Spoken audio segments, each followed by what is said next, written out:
Hello students. In our previous lecture, we have enjoyed the icebreakers activities of the chapter 1.3, the cop and the anthem. Now, today we will start the actual chapter. First of all, we will know about the writer of the cop and the anthem, O. Henry. Now, look at on the page number 28. O. Henry was born in 1862 and died in 1910. O. Henry's full name is William Sidney Porter, an American writer, is better known by his pet name. O Henry. जरी त्यांचं नाव William Sydney Porter असलं तरी त्यांचं टोपण नाव हे O Henry आहे आणि ते ओ हेनरी या नावानेच जास्त प्रसिद्ध आहेत. He was a voracious reader since childhood. He started a humorous weekly, the Rolling Stone, and when the venture failed he joined the Houston Post as a reporter, columnist and occasional cartoonist. म्हणजे वेगवेगळे role त्यांनी त्यांच्या आयुष्यामध्ये play केलेले आहेत, वेगवेगळ्या भूमिका निभावलेल्या आहेत. आता आपल्या चॅप्टरबद्दलचं बघा. The story the cop and the anthem is one of O Henry's well known stories. The cop and anthem is O Henry's well known stories. To describe his style of writing, people have often used the term smile with tears, which implies his twisted way of thoughts and endings in almost every story. ओ हेनरीच्या भरपूर अशा स्टोरीजमधून त्यांची style जी आहे त्या स्टाईलला म्हटलं जातं smile with tears. म्हणजे जीवनाचं विदारक सत्य ते त्यांच्यामधून त्या स्टोरीजमधून सांगितलं जातं. आणि स्टोरी ह्या फेमस आहेत, पॉप्युलर आहेत का, तर त्याच्यामधले विचार आणि त्या प्रत्येक स्टोरीचा शेवट हा खूप सुंदर आणि वेगळ्या पद्धतीचा असतो. In this story the main character Soapy is a vagabond. आता या स्टोरीमधला द कॉप अँड अँथममधला मेन कॅरेक्टर आहे एकमेव, त्याचं नाव आहे सोपी. तो वेगाबॉन्ड आहे म्हणजे भटका आहे. And a person with criminal background, गुन्हेगारी पार्श्वभूमी असलेला तो व्यक्ती आहे सोपी नावाचा. त्याची जी काही पार्श्वभूमी आहे ती गुन्हेगारी पार्श्वभूमी आहे. He makes different plans to reenter the prison as he has no shelter to protect himself from the severe winter. आता या स्टोरीमध्ये जो सोपी नावाचं कॅरेक्टर आहे त्या सोपीला विंटर म्हणजे हिवाळ्यापासून, थंडीपासून बचाव करण्यासाठी त्याला प्रोटेक्ट, कुठंतरी आसरा घ्यायचा होता, शेल्टर घ्यायचा होता. मग काय करायचं, त्याला प्रिझनमध्ये जायचं असतं, जेलमध्ये जायचं असतं. The story ends in an unexpected way. पण अनपेक्षित असा शेवट या स्टोरीचा होतो. O Henry has depicted Soapy's futile निरर्थक attempts to get arrested in a very humorous vein. अतिशय हास्यविनोद पद्धतीनं त्या स्टोरीचा शेवट होतो. The cop and the anthem is about freedom and confinement. Initially Soapy feels that there is a freedom. मुक्तता मिळेल कशापासून, मिझरीज आणि वरीज. इन कन्फाइनमेंट प्रिझनमध्ये the notes of anthem transform him from within and he resolves to work hard. Sophie faces the irony of fate as the moment he realizes the real freedom lies in a virtuous life, he is taken into confinement. आता O Henry हे प्रसिद्ध आहेत की त्यांच्या स्टोरीचा हा वेगळा शेवट होत असतो, त्यासाठी प्रसिद्ध आहेत. आणि इथं तशाच पद्धतीचा एक शेवट झालेला आहे. सोफीला ज्या वेळेला कळालं की आपल्याला आता एक चांगलं रिस्पेक्टफुल जीवन जगायचं, त्याच वेळेला त्याला कैद होते, त्याला अटक करण्यात येतं. आता ॲक्च्युअल चॅप्टर या ठिकाणी बघा. I will tell you the summary of the chapter. So students, today we shall know about the story that is the Cop and the Anthem.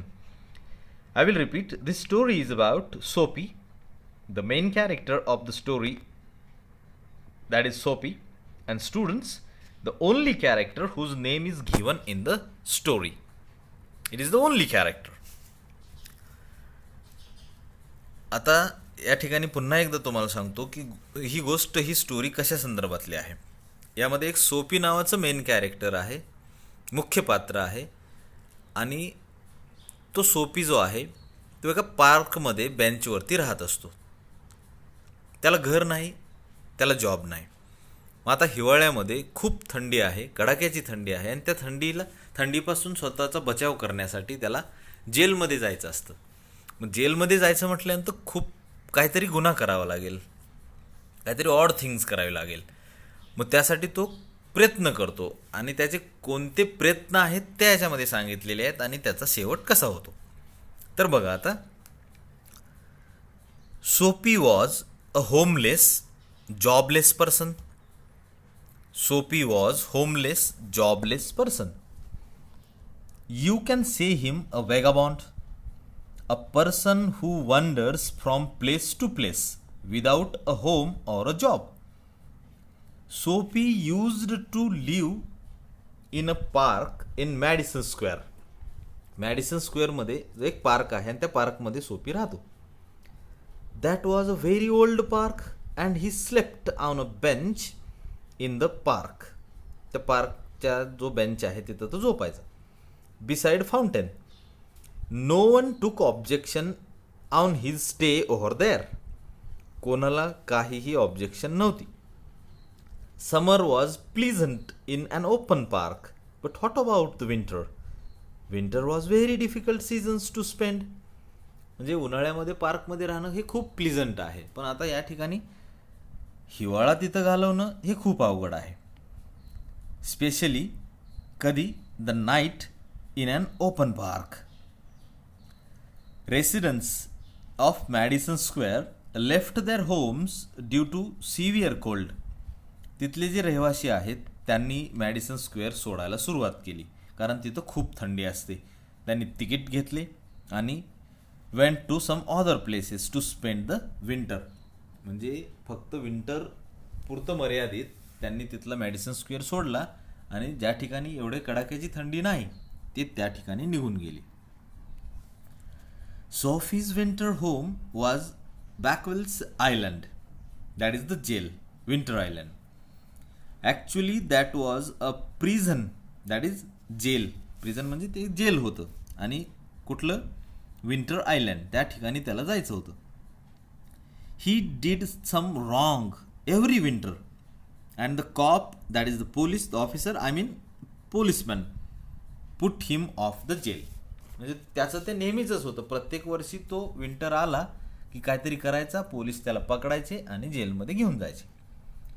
One evening, Soapy was resting on the bench of the park. He felt very uneasy due to cold. His body was wrapped with newspapers, but papers could not prevent him from cold. आता पेपरमुळे थंडीपासून आपला बचाव काही होणार नाही. Soapy saw people to walk on the road wearing coats. He saw birds were flying towards the south to avoid cold.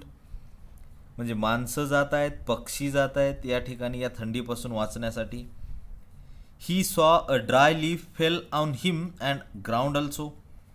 Soapy understood the arrival of winter.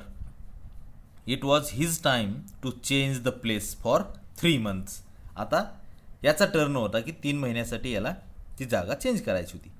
He had to find out alternative place for living during winter season. He was in need of shelter.